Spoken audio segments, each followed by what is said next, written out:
بسم اللہ الرحمن الرحیم۔ السلام علیکم ورحمۃ اللہ وبرکاتہ۔ جی ناظرین، کیا حال ہے؟ ٹھیک ہے، خیریت ہے؟ مزاج گرامی کیسے ہیں؟ کیسا وقت گزر رہا ہے؟ سب اچھا چل رہا ہے؟ امید کرتا ہوں کہ سب خیر و عافیت سے ہوں گے، اور دعا کرتا ہوں کہ اللہ پاک آپ کو اپنے حفظ و امان میں رکھے، خوشیوں بھری زندگی سے نوازے۔ ناظرین کرام، آپ دیکھ رہے ہیں میرے یوٹیوب چینل فطرت انسانی۔ ویڈیو سٹارٹ کرنے سے پہلے ایک دفعہ عرض کروں گا کہ میرے اس چینل کو ضرور لائک اور سبسکرائب ضرور کر دیجئے گا۔ تو ناظرین، میں نے بتانا تھا کہ ایک آدمی تھا جو شکار پنا کیا کرتا تھا، پرندے پکڑتا اور پھر بازار میں جا کر انہیں مہنگے داموں فروخت کر دیا کرتا تھا،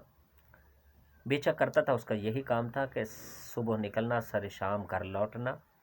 کریا کریا گاؤں گاؤں، نگر نگر، جنگلات میں، بیابانوں میں، جہاں اس کا بن پڑا، جہاں اس کو پتہ چلا کہ یہاں پرندے ہیں، باغوں میں چہچہا رہے ہیں، گنگنا رہے ہیں، وہاں شکاری اپنا سامان لے کر پہنچ جاتا اور شکار کرتا۔ ایک دن وہ شکار کر کے بازار میں آیا تو ایک بوڑھے شخص اور نیک رحم دل شخص کا وہاں سے گزر ہوا۔ اس نے اسے پوچھا کہ کیا کرتے ہو؟ اس نے بتایا کہ میں پرندے فروخت کرتا ہوں، پرندے لاتا ہوں، بیچتا ہوں۔ تو پرندوں کی باقی بھی اس نے ہسٹری بتائی۔ پرندے، چونکہ وہ کام کر کر کے اتنا تجربہ اسے ہو گیا تھا کہ وہ پرندوں کی کچھ نہ کچھ نفسیات سے بھی واقف ہو گیا تھا، کچھ نہ کچھ اس کی بولیاں بھی سمجھنے لگ گیا تھا، اس کے چہروں کے یا جسموں کے یا پھڑ پھڑانے کے جو آثار ہوتے ہیں ان سے وہ کچھ اندازہ لگا لیا کرتا تھا کہ ان کو ان چیز کی ضرورت ہے، اس چیز کی ضرورت ہے، یا اس اپنی پریشانی کا یہ اشارہ دے رہے ہیں۔ تو طرح طرح کی جو نفسیات ہیں پرندوں سے کچھ نہ کچھ وہ واقفیت حاصل کر چکا تھا۔ اب اس رحم دل شخص کو بڑا ترس آیا۔ اس نے کہا کہ میں اسے خرید لیتا ہوں اور سارے اللہ کے راستے میں آزاد کر دیتا ہوں تو مجھے بڑا ثواب ملے گا۔ اب اس نے اسے تمام پرندے خرید لیے۔ پرندے خریدنے کے بعد اب اس نے سوچا اگر میں انہیں یہیں میں آزاد کرتا ہوں تو یہ شکاری پھر انہیں دبوچ لے گا، پھر اپنے جال میں پھنسا لے گا، تو مجھے کہیں دور جا کے ان کو چھوڑ دینا چاہیے۔ چھوڑنے سے پہلے اس کے دل میں خیال آیا کہ سنا ہے کہ طوطے جو ہوتے ہیں یہ بولتے ہیں، سمجھتے ہیں، بولیاں جو ہے نا سمجھ جاتے ہیں، ان کو یاد ہو جاتا ہے۔ تو طوطے بھی تھے اور کچھ دوسرے چڑیاں یا پرندے بھی تھے۔ انہوں نے سوچا کہ طوطوں میں یہ خاصیت پائی جاتی ہے کہ وہ باتوں کو سمجھ لیتے ہیں، سیکھ جاتے ہیں، ہو سکتا کہ دوسرے پرندے بھی سیکھ جاتے ہوں، میں کوشش کرتا ہوں کہ میں انہیں اچھی اچھی باتیں سکھاؤں گا، ایسی باتیں سکھاؤں گا کہ آئندہ یہ شکاری کے جال میں آسانی سے پھنس نہ سکیں گے۔ اچھا، وہ اپنے گھر لے آیا پرندوں کو، تقریباً اس نے 3 مہینے مسلسل محنت کی، ان کو سکھایا۔ ان کو کیا سکھایا؟ ان کو سکھایا کہ ہم سیر کرنے باغ میں نہیں جایا کریں گے، اگر چلے بھی گئے تو شاخوں پہ نہیں بیٹھا کریں گے، اگر شاخوں پہ بیٹھ بھی گئے تو شکاری آیا تو اڑ جایا کریں گے۔ پورا دن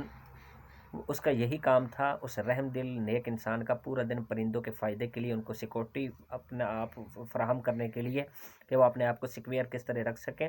ان کو یہی سکھایا کرتا تھا۔ اب پورے گھر میں پرندے، چند مہینوں کی محنت کے بعد پرندوں نے بولنا شروع کر دیا اپنے گھر میں۔ وہ پورا دن اس کا گھر اپنے سر پہ اٹھا لیتے اور بول بول کے یہی بولتے رہتے، یہی راگ الاپتے رہتے کہ ہم باغ سیر کرنے نہیں جائیں گے، شاخوں پہ اگر چلے بھی گئے تو شاخوں پہ نہیں بیٹھیں گے، اگر شاخوں پہ بیٹھ بھی گئے تو شکاری آیا تو فوراً اڑ جائیں گے۔ اب جب اس نے مکمل ٹریننگ کر لی، وہ سمجھ گیا کہ اب یہ آسانی سے کسی کے چنگل میں نہیں آ سکے گے، کوئی شکاری انہیں اپنے جال میں نہیں پھنسا سکے گا۔ تو اب اس نے اللہ کا نام لے کے ایک ایک کر کے سب کو آزاد کر دیا۔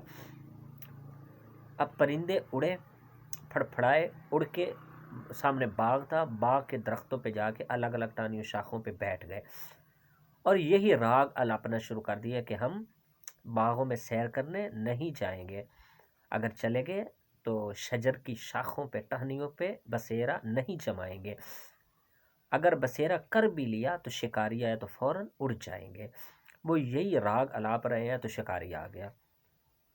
اب شکاری نے کیا کیا؟ شکاری نے جال بچھایا، وہ پرندے تھے،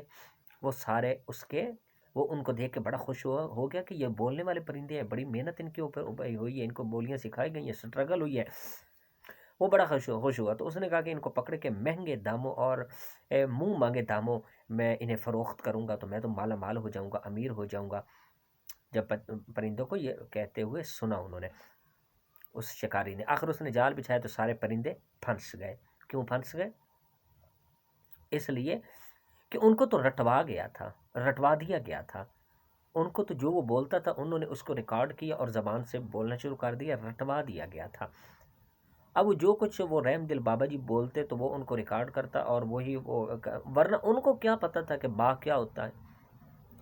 ان کو کیا پتہ تھا کہ شکاری، یہ جال کیا ہوتا ہے، یہ شاخ کیا ہوتا ہے، ٹانی کیا ہوتا ہے۔ ان کو اس بات سے تو بے خبری تھی نا، یعنی ان باتوں کو تو وہ نہیں جانتے تھے، ان کو تو بس جو کچھ رٹوایا انہوں نے رٹ لیا اور وہی راگ کی صورت میں آلاپنا شروع کر دیا۔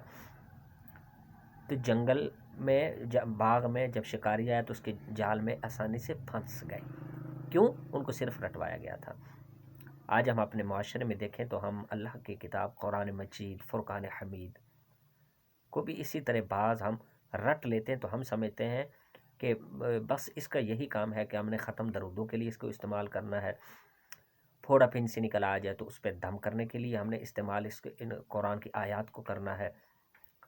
یا کوئی کسی پریشانی سے بچنے کے لیے کرنا ہے، وہ فلاں وظیفہ کرنا ہے، روزی کے لیے فلاں وظیفہ کرنا، اس کے لیے یہ کام کرنا ہے۔ ہم نے صرف رٹ لیا ہے، ہمیں ان کے مفاہیم، اس کے مطالب، ہمیں ان کے معنی، ان کے جو اس میں جو خزانے چھپے ہوئے ہیں ان لفظوں کی حجاب میں یا لفظوں کی اوٹ میں، تقریباً علماء کرام کے علاوہ باقی جتنے لوگ ہیں انہوں نے صرف رٹے رٹائے پہ کام کیا ہوا ہے، وہ یہ نہیں سمجھتے کہ یہ ضابطہ حیات ہے قرآن مجید، اس کے لفظوں میں دنیا جہان کی کامیابیاں چھپی ہوئی ہیں، ان کے معنوں میں دنیا جہان کی کامیابیاں چھپی ہوئی ہیں۔ اچھی زندگی کے آغاز کے لیے اگر ہم اسے ان کے الفاظ کے معنیوں سمیت، اگر ہم ان کے جو مفہوم ہے، مفاہیم ہے، ان کے سمیت اگر ہم ان کے اوپر عمل پیرا کریں، تو اگر اسے مشعل راہ بنائیں تو کامیاب زندگی سے حاصل ہو سکتی ہے، کامیاب زندگی کی شاہراہ پہ ہم چل سکتے ہیں۔ آج ہمارا حال بھی انہی رٹائے ہوئے طوطوں کی طرح ہے کہ ہم نے بس یہ چیزیں رٹ لی، یہ وظیفے رٹ لی، یہ وظیفوں کے لیے، روزوں کے لیے، پھوڑا پھنسی، دم بخار کے لیے، چلیں دم کی تو اجازت ہے، کوئی حرج نہیں اس میں، اچھی بات ہے، اللہ کی کلام ہے، یقین ہے ہمارا، لیکن اگر ہم صرف اپنی زندگی کا دار و مدار اسی پہ سمجھے کہ اسی کو کرنا، کہ بس یہی اس کے لیے کافی ہے، اس کے اندر جو چھپے ہوئے خزانے ہیں یقیناً ہم نے وہ چھوڑے ہیں، ان کے اوپر عمل کرنا جو ضابطہ حیات تھا، دا لائف آف کوڈ تھا، دا کوڈ آف لائف تھا، ضابطہ حیات تھا ایک، جس کی عالمگیرانہ حیثیت ہے، جن کے الفاظ کی، جن کے اندر الفاظ کے اندر چھپے معنیوں کی، جن کے مطلب مفہوم کی، جن کے مضامین، ہر ایک مضمون قرآن کا جو ہے اس سے رحمت، اللہ کی شفقت، اللہ کی مہربانی چھلکتی اور محبت ٹپکتی نظر آتی ہے۔ ہم نے صرف اور صرف دوسرے مقاصد کے لیے استعمال کیا، ان رٹے ہوئے طوطوں کی طرح ہم نے بس رٹ لیا، لیکن عمل نہیں ہم کیا، ہم نے یہ نہیں سوچا کہ قرآن کہتا کیا ہے، قرآن کی آیات کیا کہتی ہیں، ان کا مطلب کیا ہے۔ یقین کریں، اور ہم بات یہ ہے کہ ہم ان کے اوپر جنہوں نے رٹا ہوا تو بڑے فخر سے وہ کہتے ہیں کہ انہی کی بدولت ہماری بخشش، یہ رٹے ہوئے پن کی وجہ سے ہماری بخشش ہو جائے گی، تو یہ ان کی بھی خام خیالی ہے، یہ ان کی غلط فہمی ہے۔ اگر ہم ان کو قرآن مجید کے جو روشن مضامین ہیں ان کے اوپر اگر ہم عملی طور پہ عمل نہیں کرتے نا، اپنی زندگی پہ لاگو نہیں کرتے، اپنے مزاج کو اس کے مطابق ڈھالتے نہیں ہیں، اپنی سوچوں کو قرآن کے جو اللہ کے خیالات ہیں، یعنی اللہ تعالیٰ کی جو سوچیں، قرآن کے الفاظ، اللہ تعالیٰ کے احکامات ہیں، اگر اس سانچے میں ہم ڈھالتے نہیں ہیں اپنے آپ کو،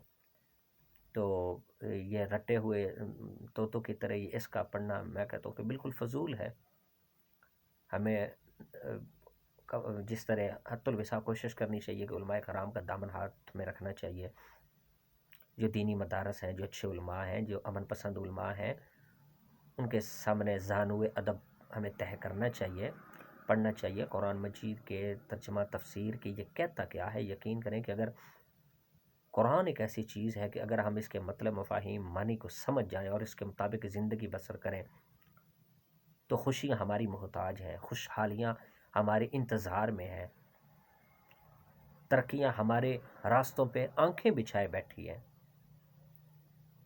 لیکن ہم نے صرف اسے چومنے چاٹنے یا صرف دم درود یا اس تک ہم نے محدود کر دیا، حالانکہ اپنے اندر یہ بہت بڑے عظیم خزانے قرآن مجید رکھتا ہے۔ اس کے جو مطلب میں، اس کے مفہوم میں جو چھپی ہوئی حقیقتیں ہیں، اگر ان کے مطابق ہم چلیں، اپنے سوچوں کا دھارا ان کے مطابق کر کے اپنا قبلہ درست کریں تو یہ ہماری زندگی کے لیے اور آخرت دونوں کے لیے یہ کافی ہو جائے گا۔ تو صرف طوطوں کی طرح رٹنے سے ناظرین کرام بات نہیں بنتی، یہ اللہ کا کلام ہے، حقیقت میں مبنی کلام ہے، جو نبی رحمت صلی اللہ علیہ وسلم کے قلب اقدس پہ جبریل امین 23 سال کے عرصے میں تھوڑا تھوڑا لے کے حالات کے مطابق نازل ہوتے رہے، قلب اقدس پہ اس کو نزول فرماتے رہے، تو نبی کریم صلی اللہ علیہ وسلم کے صحابہ نے سیکھا، پھر وہ چونکہ وہ اہل زبان تھے، ان کی زبان میں قرآن کو ان کے لیے تو آسانی تو کوئی مسئلہ نہیں تھا، ہم نے اس سے چونکہ ہم عجمی ہیں تو ہم نے جو ہے نا اپنے زبان کے مطابق اس کو یعنی ترجمہ تفسیر کر کے سمجھنا تھا، تو صرف طوطوں کی طرح رٹنے سے بات نہیں بننی تھی، چونکہ سمجھنا تھا تو پھر ہم نے کامیابی حاصل کرنی تھی، لیکن ہم نے اس کو نظر انداز کر دیا، جس کی وجہ سے تباہی و بربادی ہمارا مقدر بن گئی، ہم خاسر و مقہور ہو گئے۔ تو جتنا ہو سکے قرآن مجید کو کسی عالم کے سامنے بیٹھ کے از خود نہیں، ہم تو سمجھ ہی نہیں سکتے قرآن کے ترجمے کو، جو لفظی ترجمہ لکھا ہوتا ہے آمدنی، بلکہ گمراہ ہونے کا ڈر ہوتا ہے۔ کسی عالم کے سامنے، کسی عالم کی مشاورت سے، کسی عالم سے کو ٹائم دے کے اسے ہم قرآن مجید کا ترجمہ تفسیر پڑھیں، کوشش کریں، اور انشاءاللہ زندگی کا مزاج بدل جائے گا، انسان کو بہت قلبی سرور حاصل ہوتا ہے کہ جب بندہ ترجمہ تفسیر سے قرآن مجید پڑھتا ہے، بہت بندہ اطمینان کی وادیوں میں بس جاتا ہے، خوشیوں کی وادیوں میں بس جاتا ہے، جب انسان اس کے مطلب مفہوم کے مطابق زندگی گزارتا ہے تو پھر تو سونے پہ سہاگا ہو جاتا ہے، پھر اللہ کریم اس کے توسط سے اس کی یہ زندگی بھی اچھی کر دیں گے، انشاءاللہ آخرت بھی اچھی ہو جائے گی۔ تو قرآن مجید کو طوطوں کی طرح رٹنا یا اوراد و وظائف کو طوطوں کی رٹنا کافی نہیں ہے، اس کے مطابق اپنی زندگیاں ہمیں بنانی چاہیے، اپنی زندگیوں، اپنے مزاج کو قرآن کے مزاج کے سانچے میں ہمیں ڈھالنا چاہیے، تب کامیابی ممکن ہے، ویسے نہیں ہے۔ اگر یہ بات اچھی لگے تو کمنٹ سیکشن میں اس کا اظہار کر دیجیے گا، بری لگے معذرت اصلاح بھی کر سکتے ہیں۔ ایک دفعہ پھر عرض کروں گا میرے اس چینل کو لائک اور سبسکرائب کر دیجیے گا۔ السلام علیکم۔